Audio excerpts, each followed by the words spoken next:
Hej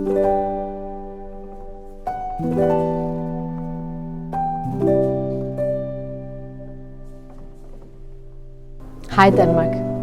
Mit navn er Mia, og jeg er en helt almindelig dansker.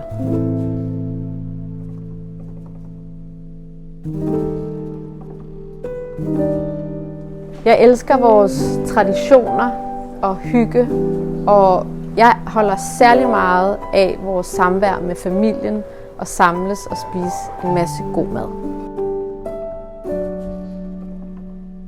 Og derfor har vi i vores familie valgt at købe vores mandelgave hos UNICEF. Den koster 100 kroner, og de går til, at familier kan samles.